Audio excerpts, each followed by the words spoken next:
Welcome inside the WB Mason Coaches Report. Ryan Mayer here with head coach of the Hofstra Pride baseball team, John Russo. Now, coach, you had 4 games over this past weekend. Bit of a rough stretch for your guys. You had a doubleheader on Saturday. But first, let's start out on Friday. Went down to Norfolk, Virginia, to take on Virginia Wesley and get your first win of the season, a 20-2 win. What did you see from your team, even though it was a lower level opponent? What did you see from your team that you liked in that contest? No, we came out early. We scored 14 runs in the first 2 innings. We're real aggressive on the bases. Dalton and Danny really got us going early, and thought John Schulte gave up a run in the first, but he really settled in and was able to get 5 innings in, real strong innings, and thought it was good for him to get his first college victory and get his feet underneath him a little bit after the rough outing at Florida State. And just really happy with the guys' approach to the game. I mean, playing a D3 opponent, it was almost like their World Series. They were really fired up. They did a nice job of getting the field ready and everything prepared for us. And they were really excited to win the game, and I think they got a little bit more than what they were bargaining for. We played really well early. Now, in that game, TJ Thomas comes out, continues his strong hitting performance, has a home run later in the contest. What have you seen from him so early on in the season that's allowed him to be very hot at the plate? Well, we talked earlier, he been carrying himself in a really good manner ever since beginning of February, just a different confidence level and kind of the player we'd all hoped he'd be a year ago. And listen, we can't complain that he's doing it now, and he's got a lot of confidence at the plate. He's had a really good approach. He's been a good leader to all the guys on and off the field, and I'm really happy for the success he's having because he's putting in the hard work to deserve it.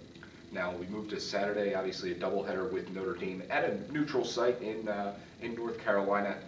First off, the first game for you guys, you drop it 6-3 after letting up a couple of early runs to let them get out to a 4-0 lead. What did you see early on in that contest that allowed them to get out to that early lead? I thought John Tiedemann started the game for us. He came out, I feel like, really cold. Not a good start for him at all. I didn't think he was sharp in the first inning, and next thing you know, we're down 3 runs, and the offense really didn't get going early either. And whatever it was, we just didn't get off to a good start. And then Tiedemann did settle down some, and we gave up a run, and then they scratched too late on us. And Notre Dame had a real good approach and just really outplayed us that game. And even though it was close 6-3, it didn't really feel that close at the time during the game. Now, you said Tiedemann came out a little bit cold. Was that something where it was just one of those days, didn't get warmed up enough before the game? What did you see from his approach to that contest? Well, he's a California kid, and it was 52 degrees, and it might be the coldest game he's pitched in, which he needs to get used to in a hurry. And I feel like the one thing he did do for sure was he got ready too early, and it was something we addressed at night. But he was sitting around for about 5 to 10 minutes before the game, and he came out, and the leadoff hitter hit a double down the line. Well, the pitch was 83 miles an hour, and John throws a lot harder, and his next pitch was 88. So he wasn't really ready to go when the game started. And I think this preseason's a learning experience for everybody, and it's a learning experience for John Tiedemann, and I think he'll figure out and improve from it. Now, you have a second matchup later that day, again against Notre Dame. You lose that one 10-8. Another 9th inning rally for you guys. Seems to be a little bit of a trend going on so far this season for you, that you get some runs later on in the game, just not able to completely close it out. What did you see, and how happy are you with the late game resilience of your team to continue to scratch across runs and battle? Well, like you said, a lot of games we've been coming back late. It seems like we start off decently, and then we have a lull. Innings 3 through 7, then 8, 9, we're back good again. And that could be twofold. Maybe the team's adjusting to what they see in us, and then we're adjusting back to what they did to us in the middle of that. So, it's give and take, and the guys are putting up some runs. I guess the biggest thing I was disappointed in that second game was we had 2 3-run innings, and then Notre Dame answered back with 3 runs of their own twice also. And so we scored 6 and then gave up 6, and that's not winning baseball, and we'll have to improve on that. Now, with a doubleheader, obviously that's not something that you see very often in terms of your schedule. So how do you prepare the guys for such a grueling day of baseball where you're playing 18 innings in the span of 7-8 hours? What we did was we started to prepare for it on Wednesday and Thursday. We gave them a bunch of water. We took it a little bit easier on them in practice. We don't have much position player depth, so a lot of guys had to eat a lot of the innings, especially Russo and Ford and Thomas and Hammer in the infield and Danny Poma in the outfield. And so what we did was just have them, eat right, and we told them their preparation needed to be before the games got there and not when the game got there. And I thought they had good energy, good effort. We just didn't play well enough to win. Now you come into the Sunday contest, obviously, to wrap up the series with Notre Dame. Another close, tight contest for you. 5-4 loss. Seemed like an error or two really killed you in this one. What did you see defensively that just not making the plays? We know there's not many times we're not the best defensive team on the weekend, and this weekend was one of those times. We committed 6 errors over the weekend. Notre Dame committed 2. They outplayed us defensively, and Matt's drop of the fly ball, caused 2 unearned runs. It's a play Matt makes 100 out of 100 times. It just happened the one time he drops it. And, I feel like we gave Notre Dame most of their runs on that day. It was, I think, 3 runs they scored and 2 unearned, but you can make a good argument that 3 were unearned runs. And, if we play better defense, we're probably ahead at the end of the game on Sunday. And you get a terrific outing from David DeRico in this contest, only giving up, obviously, those 3 earned runs, 2 of them unearned. How good is it to see him come out his first start of the year? Yes, he picks up a loss, but at least able to give you that strong 5 innings of work.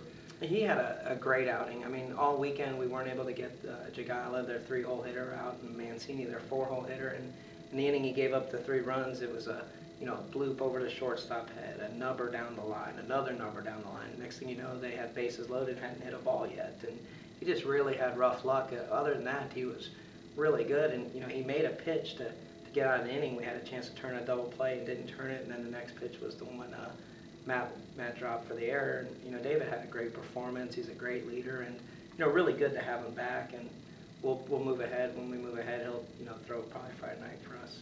And another pitcher for you have a pretty strong outing in that contest, Dave Jesh as well. He's really had some pretty good outings so far for you guys, other than maybe one rough outing down at Florida State.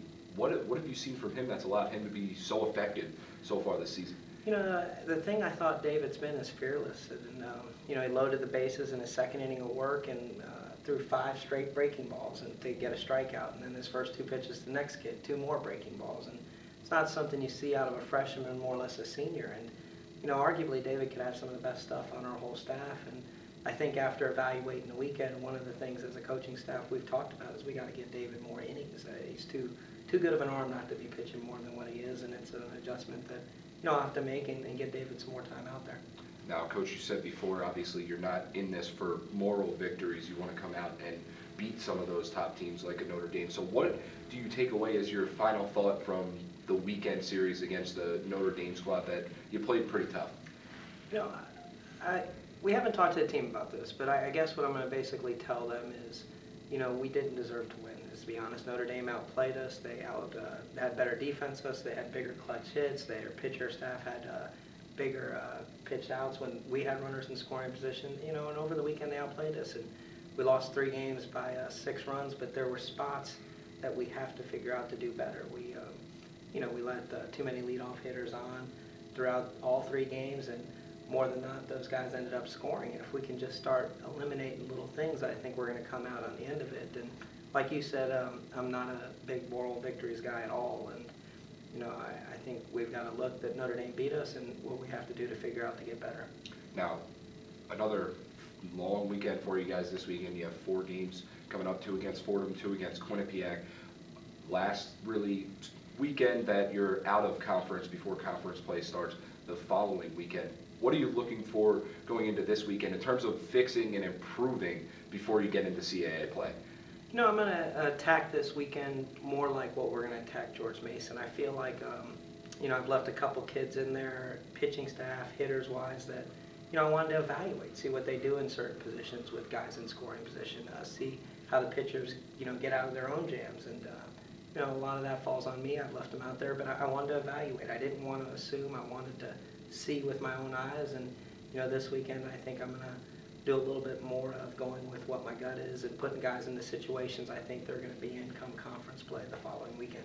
Now, obviously, with conference play being so close, have you already looked at what George Mason maybe has done so far this season in terms of what they're bringing back, what their strengths and weaknesses are a little bit? I did. I've been checking out George Mason. It's, that's the goal of our seasons, to get to the conference tournament, and it starts with George Mason. And man, they've played awfully well here early. They're 5-2, and shut out West Virginia yesterday, and a win over Virginia Tech, and I think it was Michigan on Saturday, and beating some really good teams. Elon the week before. They're 5-2 against some really good competition. I believe they're leading the conference in ERA, and that's really good pitching staff against some good opponents. So we're going to have our work cut out that first weekend, but their hitting isn't up to what the other stats that are pitching is. So I think it's going to be a good conference battle.